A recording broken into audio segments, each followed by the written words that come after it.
السلام علیکم ورحمۃ اللہ وبرکاتہ۔ بسم اللہ الرحمن الرحیم، والصلاة والسلام علی سید المرسلین وخاتم النبیین۔ حمزتین فی کلمہ کا یہ پارٹ 8 چل رہا ہے۔ یہ باب تھوڑا لمبا ہے۔ اس سے پہلے ہم نے جو پارٹ 7 میں دیکھا تھا، تین کلمات تھے۔ ایک تو آمنتم تھا، دوسرا آلیہتنا، اور تیسرا امنتم۔ تو یہ ہم نے ان میں سیکھا تھا کہ آمنتم اور آلیہتنا میں 3 حمزات ہوتے ہیں، جن میں پہلا حمزہ ثابت رکھتے ہیں، اپنی جگہ پہ رکھتے ہیں محقق، اور دوسرے اور تیسرے حمزہ کو ابدال کر کے الف میں ابدال کر دیتے ہیں ان کا۔ تو اس کی ادائیگی بھی ہم نے سیکھی تھی، تو اب اس کا ذکر یہاں پر دوبارہ نہیں ہوگا۔ آپ جو ہے اس پچھلے سبق کو اگر آپ نے نہیں دیکھا ہے تو پچھلے اسباق دیکھیں، ورنہ آپ آگے آپ کی سمجھ میں نہیں آئے گا۔ اور پھر ہم نے اور بھی دیکھا تھا کہ جیسے وصلاً جو ہے قنبل، اگر وصلاً پڑھیں گے تو فرعون وآمنتم بہ، قال فرعون وآمنتم بہ، تفصیل کے ساتھ پڑھتے ہیں۔ تو یہ ان کی تمام روایات میں کس طرح سے ان کی ادائیگی ہوتی ہے، تو اس کا ہم نے پچھلے سبق میں آپ کو اچھی طرح سے ڈیٹیل میں سمجھایا تھا۔ تو آپ پچھلے اسباق دیکھ لیں اگر یہ آپ کی سمجھ میں نہیں آیا تو۔ یہاں علامہ شاطبی نے اشعار 192 سے 194 میں وہ کلمات بتائے ہیں جن میں جیسے الذکرین اور الآن، اللہ،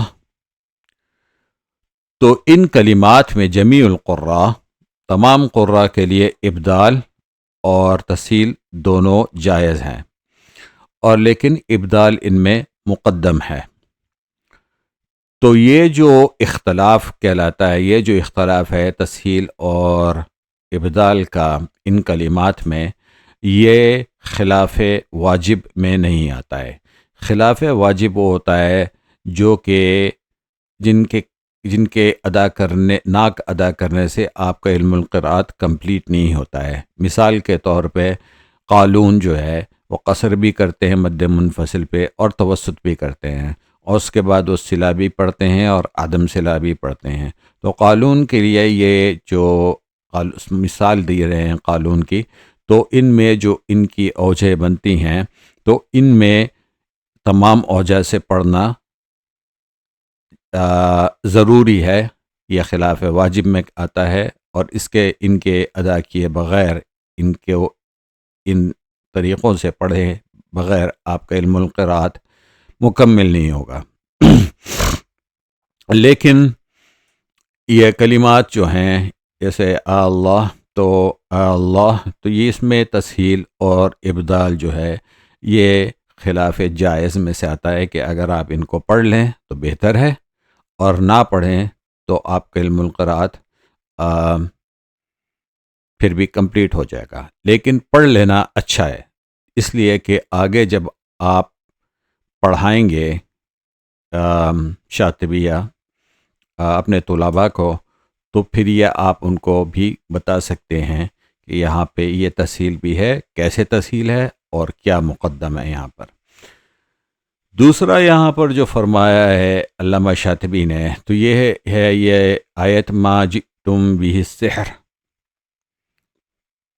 تو اس میں حمزۃ الوصل کے ساتھ پڑھتے ہیں ہم، تو لیکن روایت اسوسی میں اس کو پڑھا جائے گا بہ السحر، ٹھیک ہے نا، یعنی کہ حمزۃ الوصل کے بغیر پڑھا جائے گا۔ تو یہاں پر یہ اسوسی پڑھیں گے ما جئتم بہ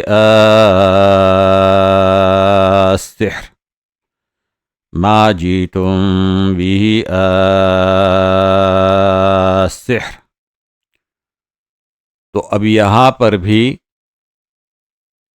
ابدال اور تسہیل دونوں جائز ہیں، یعنی کہ ما جیتم بھی السحر، اور ابدال میں ما جیتم بھی السحر۔ تو یہاں پر یہ بتایا ہے علامہ شاطبی نے کہ اس آیت میں ابدال اور تسہیل بھی دونوں وجہ ہیں۔ پھر یہ بتایا کہ جن کلمات میں 3 ہمزات ہوں آلریڈی، جیسے کہ آمنتم اور آلیہتنا، تو ان میں پھر ادخال الف جائز نہیں ہے، کیونکہ اگر اس میں ادخال الف ہوتا ہے تو پھر اس میں 4 ہمزات جمع ہو جائیں گے، تو یہ اصول عربی کے خلاف ہے، تو اس لیے ان میں چوتھا حمزہ داخل نہیں ہوگا، تو ان میں ادخال اور نہیں ہے اور یہ کسی سے منقول نہیں ہے۔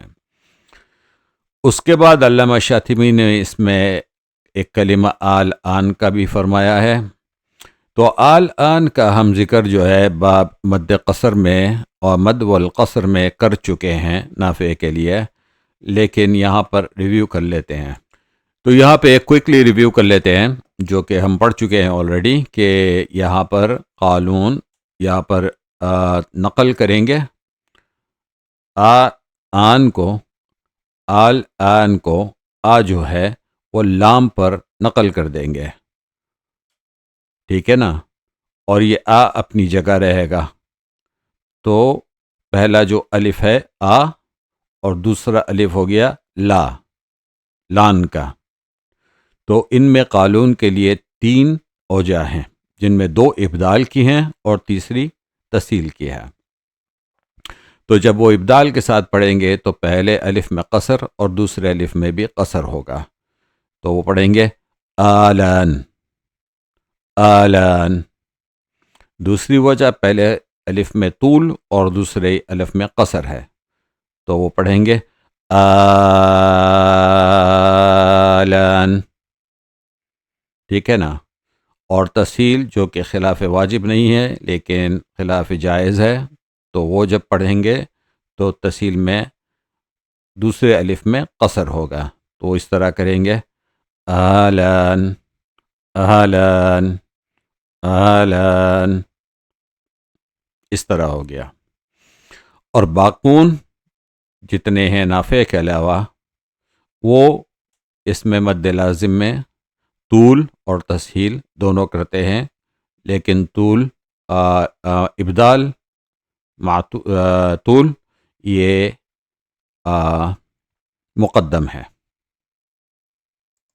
اب اسی کلمہ میں آل آن میں ورش کے لیے 7 وجہ بنتی ہیں، اور اس کا ذکر ہم کر چکے ہیں باب المد القصر میں، جس میں پہلی 4 جو ہیں وہ ابدال کی ہیں۔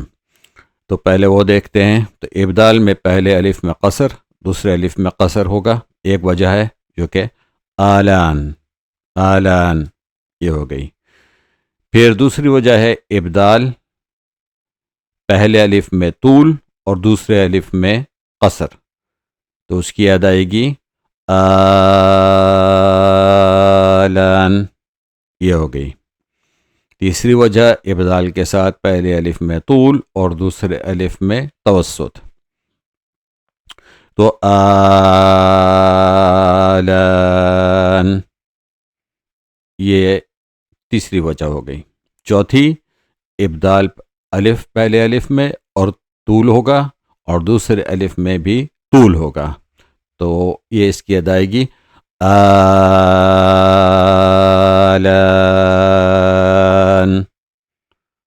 تو اس طرح سے یہ ادائیگی ہوگی۔ اب تسہیل جب ہوگی تو اس میں دوسرے الف میں قصر، توسط اور طول تینوں ہوگی، تو اس کی ادائیگی آلان آلان آلان، تو یہ تسہیل کے ساتھ ہو گئی۔ تو لیکن جیسے آپ کو بتایا تھا کہ ابدال اور تسہیل ان کلمات میں خلاف واجب میں سے نہیں ہے، خلاف جائز میں سے ہیں۔ اب یہاں پر علامہ شاطبی نے ذکر کیا ہے حمزتین فی کلمہ میں جس میں پہلا حمزہ مفتوحہ ہے، تو ہم نے اس کا ایکچولی ذکر پہلے کر لیا تھا، اور پہلے ہم نے تمام اصول سمجھ لیے تھے پارٹ 1 سے لے کے پارٹ 5 تک کہ تمام قراء راوی کس طرح سے ان کی ادائیگی کرتے ہیں، اور اس کی وجہ یہ تھی کہ آپ کو وہ بتانا ضروری تھا تاکہ اس کے بعد کے اشعار جو تھے آپ اچھی طرح سے سمجھ سکیں۔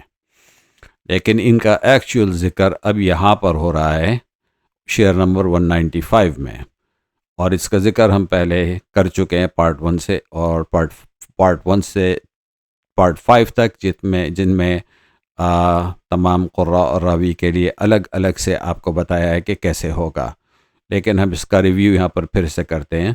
تو یہاں پر اس صورت میں جب پہلا حمزہ مفتوحہ ہوتا ہے اور حمزہ استفہام ہوتا ہے، دوسرا حمزہ مفتوحہ ہو سکتا ہے، مضمومہ ہو سکتا ہے، یا مکسورہ ہو سکتا ہے، جیسے اَأَنذَرْتَهُمْ، اَأُنزِلْ، اَإِذَا۔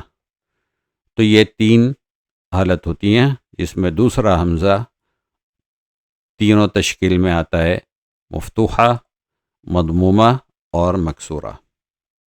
اب یہاں شعر نمبر 196 میں علامہ شاطبی نے فرمایا ہے ادخال الف کے بارے میں، جو کہ ابو عمر بصری، قالون اور ہشام کرتے ہیں۔ تو اس کا ہم ایک ریویو کر لیتے ہیں یہاں پہ۔ سب سے پہلے تو قالون ہے، تو قالون تینوں صورتوں میں جب حمزہ ثانیہ مفتوحہ ہو، مضمومہ ہو یا مکسورہ ہو تو تسہیل مع ادخال کرتے ہیں۔ ورش ادخال نہیں کرتے ہیں، وہ صرف تسہیل کرتے ہیں تینوں اقسام میں، اور جب دونوں حمزہ مفتوحہ ہوں تو اس صورت میں وہ ابدال بھی کرتے ہیں، جیسے انذرتہم کو انذرتہم۔ ابو عمر بصری جب مفتوحہ اور مکسورہ ہو، یعنی کہ دوسرا حمزہ مفتوحہ یا مکسورہ ہو تو تسہیل مع ادخال کرتے ہیں، اور جب دوسرا حمزہ مضمومہ ہو تو ان کے لیے 2 وجہ ہیں۔ اس میں پہلی وجہ ہے تسہیل مع ادخال، اور دوسری وجہ ہے صرف تسہیل ثانیہ بلا ادخال، اور یہ ہم اس کا ذکر اگلے پارٹس میں، اس سبق کے پہلے میں شروع میں اور پچھلے اسباق میں سیکھ چکے ہیں۔ ہشام کے لیے البتہ کافی وجہ ہوتی ہیں، تو اور ہشام ادخال الف بھی کرتے ہیں، تو ہشام جب مفتوحہ ہو دوسرا حمزہ تو ان کے لیے 2 وجہ ہیں، ایک تو تحقیق مع ادخال اور دوسرا تسہیل مع ادخال، اور جب مکسورہ ہو تو وہ تحقیق مع ادخال اور تحقیق بلا ادخال کرتے ہیں، سوائے 7 جگہوں پر جن کا ذکر شعر نمبر 198 میں ہوگا، ٹھیک ہے نا۔ اور سورہ فصلت میں جو قل اِنَّکُمْ لَتَکْفُرُونَ، اس کا بیان بھی شعر نمبر 198 میں ہوگا، اور یہ 3 آیات جس میں مضمومہ ہے قل اُنَبِّئُکُمْ، تو اس میں آل عمران میں تحقیق مع ادخال اور تحقیق بلا ادخال، یہ 2 وجہ ہوتی ہیں ہشام کے لیے، اور 2 جو آیات ہیں مقام پر اَأُنزِلَ، اَأُلْقِی، تو ان میں 3 وجہ ہیں ہشام کے لیے۔ ایک تحقیق مع ادخال ہے تو وہ پڑھیں گے اَأُنزِل، تحقیق بلا ادخال ہے تو اَأُنزِل، اور تیسرا تسہیل مع ادخال ہے تو وہ اَأُنزِل، اَأُلْقِی، اور اس کا بیان مزید شعر نمبر 200 اور 201 میں ہوگا، لیکن ہم اس کا ذکر پچھلے اسباق میں کر چکے ہیں، یہ ایک ریویو ہے آپ کے لیے تاکہ آپ کو دوبارہ سے سمجھ میں آ جائے اور آپ اچھی طرح سے اس کو سمجھیں اور نوٹس بنائیں۔ اب یہاں پر ہشام کے لیے اشعار نمبر 197 اور 198 میں علامہ شاطبی نے کچھ کلمات بتائے ہیں اور مقام بتائے ہیں جہاں پر حمزہ ہشام کے لیے کوئی خلف نہیں ہے اور بلا خلف تحقیق ما ادخال ہے صرف، اور ان 7 مقام پر ہشام کے لیے خلف نہیں ہے، اور وہ ہیں سورہ مریم میں جو آیت ہے اَإِذَا مَا مِتْ، اور پھر اعراف میں جو دو مقام آتے ہیں اَإِنَّكُمْ اَإِنَّ لَنَا، ٹھیک ہے، اور اس کے بعد چوتھا مقام شعراء میں ہے اَإِنَّ لَنَا لَأَجْرًا وَإِنَّ لَنَا لَأَجْرًا، اور پانچویں مقام ہے اَإِنَّكَ لَمِنَ الصَّادِقِينَ، اور چوتھا ہے اَإِفْكًا آلِهَةً۔ تو ان 6 مقام پر بلا خلف تحقیق ما ادخال ہے، تو اس کی ادائیگی اَإِذَا مَا مِتْ، اَإِنَّكُمْ، اَإِنَّ لَنَا، اَإِنَّ لَنَا، اَإِنَّكَ، اَإِفْكَ، تو اس طرح سے یہ تحقیق ما ادخال ہو گئی یہ 6 مقام پر۔ 7واں مقام جو ہے وہ ہے سورہ فصلت کا، جس میں اَإِنَّكُمْ لَتَكْفُرُونَ ہے، تو یہاں پر ہشام کے لیے 2 وجہ ہیں، ایک تو تسہیل اور دوسرا تحقیق ما ادخال۔ تو جب وہ تسہیل کریں گے تو اَإِنَّكُمْ لَتَكْفُرُونَ، اور جب وہ تحقیق کریں گے تو اَإِنَّكُمْ لَتَكْفُرُونَ، یہ تحقیق ما ادخال اور تسہیل ہو گئی ہشام کے لیے۔ اور ہشام کے لیے صرف اسی مقام پر حمزہ ثانیہ جب مکسورہ ہوتا ہے تو وہاں پر تسہیل ہے، اور کسی مقام پر ان کے لیے یہ تسہیل نہیں ہے۔ اب باقی قالون اور ابو عمر بصری تسہیل ما ادخال کرتے ہیں، اور ورش اور ابن کثیر اپنے اصول کے مطابق ایسے کلمات میں صرف تسہیل کرتے ہیں۔ تو اب یہاں پر اس باب کے اس چیپٹر 8 کو ختم کرتے ہیں، کیونکہ ویڈیو کچھ لمبا ہو رہا ہے، اور باقی جو اصول رہ گئے ہیں وہ انشاءاللہ تعالی اگلے چیپٹر میں ذکر کریں گے ان کا۔ وجزاکم اللہ خیر، السلام علیکم ورحمۃ اللہ وبرکاتہ۔